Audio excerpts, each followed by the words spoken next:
Hey, pilots! Welcome to another exciting episode of War Robots Domination, a series of helpful gameplay tutorials designed to help highlight the tactics and strategies that I use to help tip the scales of my favorite game, War Robots. Each episode will feature a handful of battles along with helpful commentary that'll provide insight as to what I'm doing and why I'm doing it. I'm your host, Gotchure Beacons, and I've been playing this awesome game for a few years now, and I've learned a few tricks along the way that I'd love to share with y'all. You'll notice that although my hangar is fairly basic and at lower levels, I've been able to climb it up to Expert League. So I believe that you'll find my tactics will help you do more with less, which can be very helpful with today's economy in the game. I should also mention that this is my second account, so don't let my career profile stats fool you.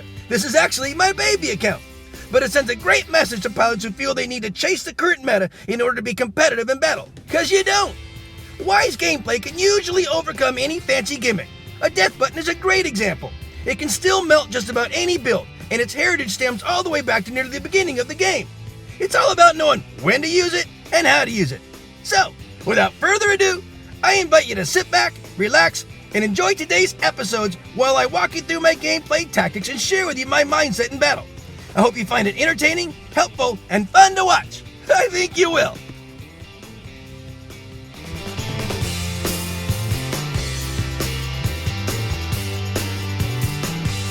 I'm going to call this battle Never Say Die. And man, stick around for a good one, guys. Enjoy my friends in the background and status as they play their awesome song, November. It's got a great sound, and I'll put a link to their website on the description of this episode. So we're in Carrier here. Carrier is a long, skinny map. Now, usually it's a battle for center. If you know this one, that's for sure. I'm sure you do.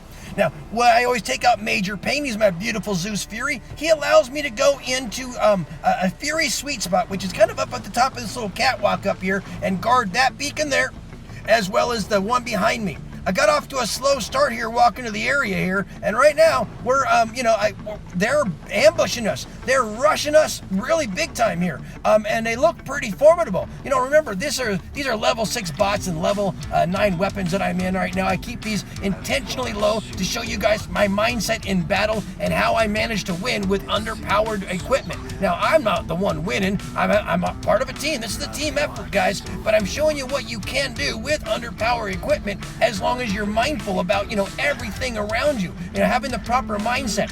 One of those is to really, be focused on the beacons, not the damage. If you're focused on combat in a battle where everyone's higher power than you, you're gonna lose over and over and over. You're gonna mech out all the time. You see me, I hardly ever mech out, even though I'm up against whales right now. These guys are absolutely no joke. Well, I gave it a shot anyhow. I did some things, kept my team a little bit supported. I can't do a lot, but then I hop into Diablo. He's my little Loki here, and he's gonna run back and just do some of his puppet mastering, his covert missions. He's gonna come back here. I'm gonna even skip that one. I'm gonna go to the easiest target, guys. That's part of my mindset. As I tell you guys, always go for the least contested beacon. That was the one in the back here. Now look at that. They got a 4-capper on it, but at least I got that one. Now I'm gonna get up because it looks like they were holding that. See there? Now look, I can sneak behind this guy because he's not paying attention. I can, he's smart. He's stepping backwards because I think he sensed me. But now look at us. We're at 3-2. I'm gonna come back over. What do I guys tell you guys? When you're up on beacons and you're trying to make it back, you gotta let it simmer. So I'm just gonna hold out here. They're gonna come up on the top side, trying to grab it back, and they're not gonna be able to. My mates are gonna have to do it on their own there and at least hold the other ones. Oh, now it's getting a little too hot, but that's okay. Now look, I've pulled a few guys down underneath there, so now they're stuck there. They're gonna be under there for a while. Ooh, there goes Diablo. So now I'm gonna hop into my my invader. Now I am horrible at this invader. I am one of the worst invader pilots on the planet right now, and that's okay because I really don't have a lot of airtime with him. I don't have a lot of battle time. What happens is my battles usually end before I get to this spot, so I just don't have a lot of, you look at that, I bashed into that thing, but I'm just trying to do something to help get some beacons back and push those guys back a little bit. Now, that little stunt that I did with Diablo back there actually gave us just a little extra few feet, because they were up in our grill, right? They were really all over our grill and in our area, and now we've kind of swung it back into their area. And one of the things I tell you guys, never give up on your team. Just, at least what those stunts did is they allowed us to survive just a little bit longer over that big push that the Reds had at the beginning, And now we're starting to push back a little bit here. And you just never say die. You never say quit. And you always have tunnel vision on the beacons, guys. This is my Ming, by the way. I have one, but I only use him to kind of help whittle down some of the resources. I hardly ever use him. And now we have a runner on their team, on the Reds team, and I need to make a decision here. First, I got to get this beacon back. And then I'm going to go ahead and make a decision, because this is not about damage. This is about winning battles. So it's time for me to take out my last little guy. This is Whiz Bang. He's my little mag blitz, and I just need him for speed right now. I need a little speed runner to do several things. Number one, get these beacons back because we need them.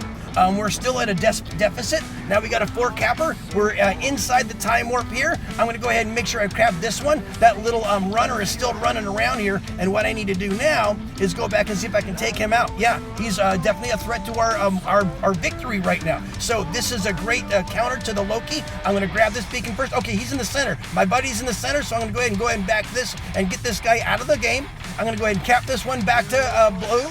And I think that's going to give us the edge that we need. Now we're at a 3-2 beacon advantage. They're not going to be able to cap up. And by never saying die, by never, ever saying die, we are able to scrap back and get that one back and grab a nice green banner at the end. Woo! That took a lot of work. That was no gimme. And look at the whales we have at the top of the screen on both sides. Both were grabbing tons of beacons. Both were grabbing tons of damage. Those two are whales. But we had them pretty much equal on both sides, and a little extra effort on our side at the end is what made all the difference in the world, and that was a whole lot of fun. Great pilots on both sides, and if you see your name, thanks for the game. Peace out.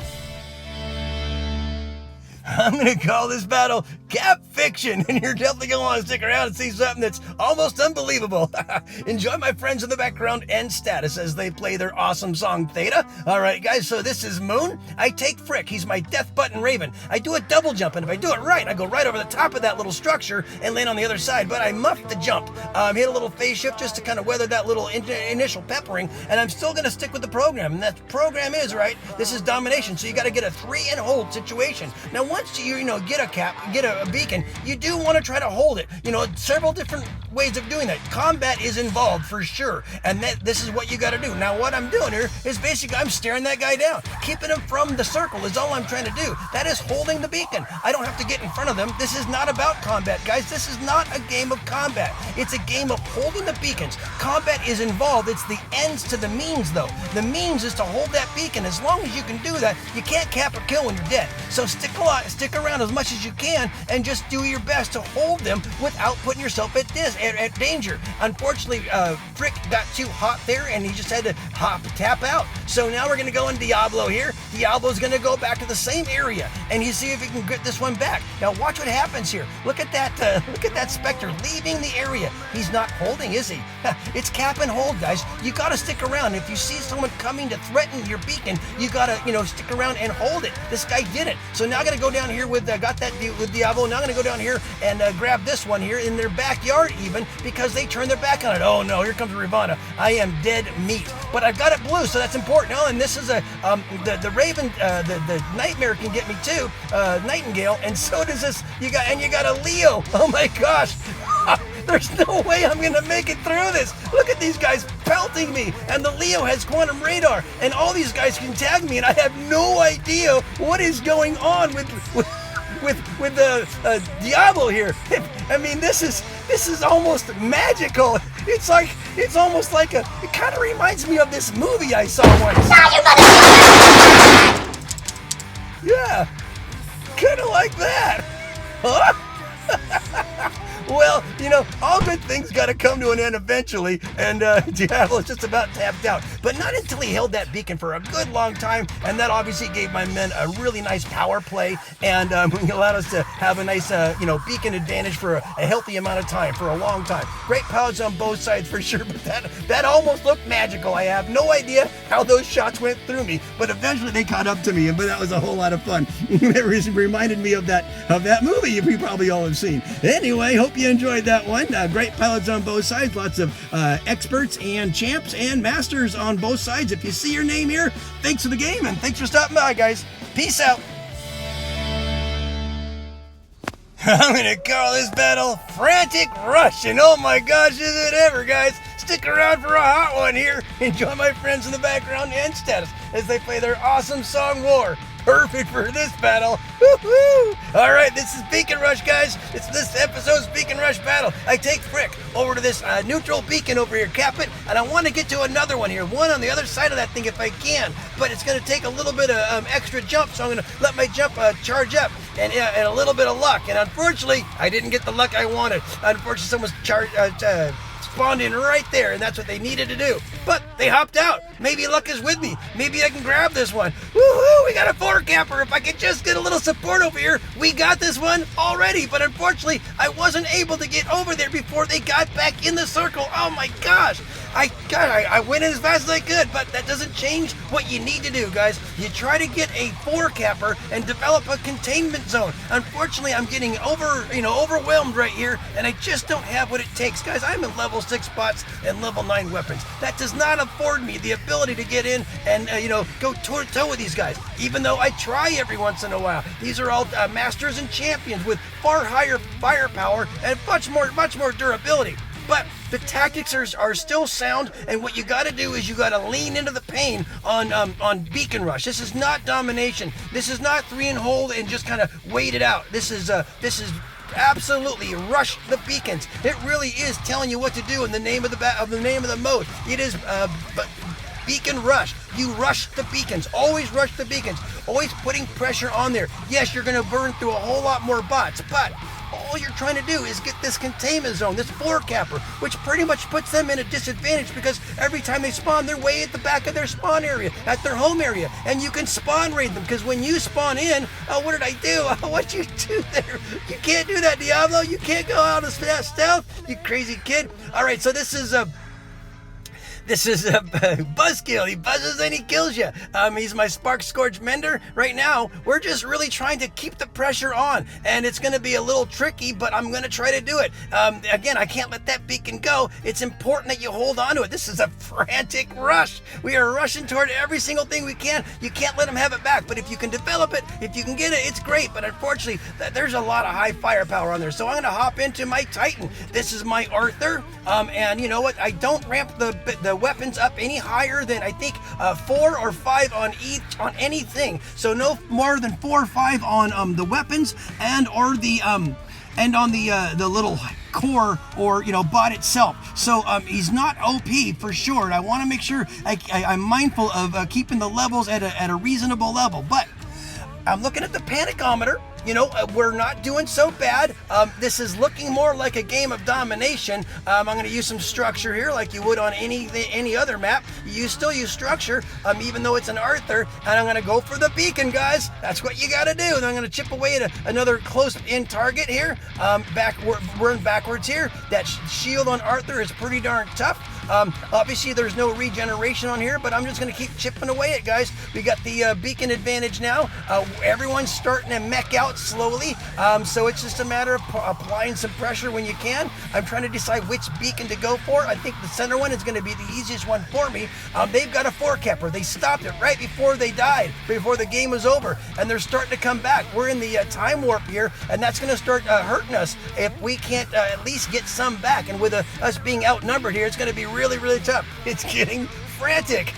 Yes, sirree. It's a frantic rush, but I'm just going to keep chipping away, guys. I got to get into this circle. I got to get into this circle. We can't let the time warp, take advantage of us. Woo! There's one back. We got to do a little more now. We're still not out of the woods. We kind of are, but it's still going to look at that. They're getting a 4-capper. Oh, I was getting ready to go do some panic runs with Mjolnir, but I didn't have to.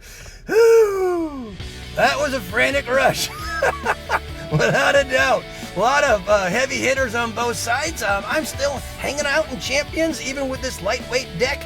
This thing belongs in diamonds, guys. But you know what? I hope you enjoy these things, and I hope you understand that you don't have to be OP, and you don't have to invest a lot of money on your hanger in order to be relevant, even in champions, guys. It can be done as long as you're mindful and use great tactics. Great pilots on both sides, and if you see your name, thanks for the game. Peace out. Well, friends, that just about wraps it up for another episode. Thanks so much for watching. I hope you enjoyed what you saw and were able to take something you learned and use it in battle. I add content to my YouTube channel on a regular basis, so if you like what you see, please tap on the subscription button and then tap the bell to be notified when new episodes are released. Or just click on an old episode and maybe catch another tip that'll help you up your game. Also, Discord is a great way to connect with other amazing pilots, keep up on the latest news, and learn more ways to improve your gaming experience. Without question, one of the best Discord servers out there is War Robot's Master Pilots. Managed by some of the best pilots in the game today, it features a robust list of informational, tutorial, and informative channels to cover anything and everything related to this awesome game. So definitely take a moment to click on the link in the description of this episode and check them out. Finally, my goal is to provide you all with entertaining and helpful information that'll help reduce the frustration and increase the fun. So if you feel these videos are helping you, please share them with a friend, someone you think might benefit from them.